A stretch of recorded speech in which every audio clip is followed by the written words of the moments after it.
Sir ಬಂದೆ sir, ಒಂದು ಅರ್ಧ ಗಂಟೆಗೆ ಬಂದೆ ಸರ್. ಮಗನೇ ಏನಪ್ಪ ನಿದು?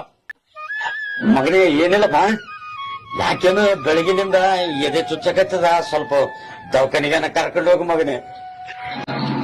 ಅಪ್ಪ ಆಫೀಸ್ನಾಗ ನೋಡ್ರಿ ಬಾಸ್ ಅವ್ರ ಕಿರಿಕಿರಿ, ಮನೆಗೆ ನೋಡಿದ್ರೆ ನಿಂದ ಕಿರಿಕಿರಿ, ಯಾವ್ದೊಂದು ಸಹಿಸಮ್ ನಾವು.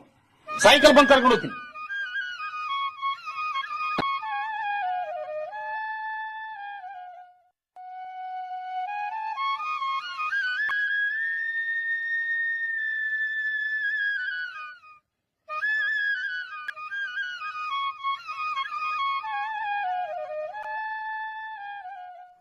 ಮಗನೇ ಇವತ್ತನ ಪುರುಷತಿಗೆ ಆದೇನಪ್ಪ, ಸ್ವಲ್ಪ ಎದೆ ಬಾಳ ಚುಚ್ಚಕತ್ತದ, ಅದಕ್ಕೆ ಇವತ್ತಿಗೆನ ಕರ್ಕೊಂಡು ಹೋಗ್ತಾನೆ ದವಾಖಾನಿಗೆ ಅಂತ ಮಾಡಿದ್ದೆ.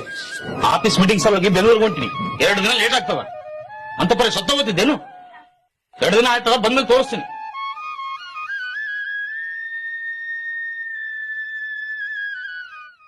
ನಮ್ಮ ಅಪ್ಪ ದಿನ ಮಾತಾಡ್ತಿದ್ದ, ಯಾಕೆ ಮಾತಾಡೋ?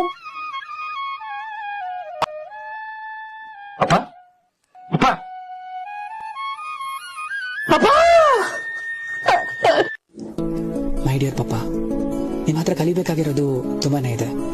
ನೀವು ಹೇಳ್ಕೊಳ್ತಾ ಇರೋ ಅಷ್ಟು ನೋವು, ಮಾಡಿರೋ ಅಷ್ಟು ಸ್ಯಾಕ್ರಿಫೈಸಸ್, ಮನೆ ಜವಾಬ್ದಾರಿ, ಸಂಪಾದನೆ ಮಾಡಕ್ಕೆ ಪಟ್ಟಿರೋ ಕಷ್ಟ, ಇಷ್ಟು ವರ್ಷ ಆದ್ರೂ ಕೂಡ ಯಾಕೆ ನಿಮ್ಗೆ ತುಂಬಾನೇ ಕಮ್ಮಿ ಫ್ರೆಂಡ್ಸ್ ಅಂತ ಒಂದೊಂದಾಗಿ ಅರ್ಥ ಆಗ್ತಿದೆ. ಸಮಾಜದಲ್ಲಿ ನಿಮಗಿರೋ ಗೌರವ, ಅದಕ್ಕೋಸ್ಕರ ನೀವು ಪಟ್ಟಿರೋ ಶ್ರಮ, ನೀವು ಅವತ್ ಸಫರ್ ಆಗಿರೋ ನೋವೆಲ್ಲ ನನಗಿವತ್ತು ನೀತಿ ಪಾಠ ಆಗಿದೆ. ನೀವು ಕಣ್ಣೀರ್ ಹಾಕೋ ಸಿಚುವೇಶನ್ ಬಂದಾಗ್ಲೂ ಕೂಡ ನನ್ ಕಣ್ ಮುಂದೆ ಸ್ಟ್ರಾಂಗ್ ಆಗಿದ್ರಿ. ನನ್ ಫ್ಯೂಚರ್ ಚೆನ್ನಾಗಿರ್ಬೇಕಂತ ನಿಮ್ ಫ್ಯೂಚರ್ನ ದುಡಿಯೋದ್ರಲ್ಲೇ ಕಳೆದ್ಬಿಟ್ರಿ.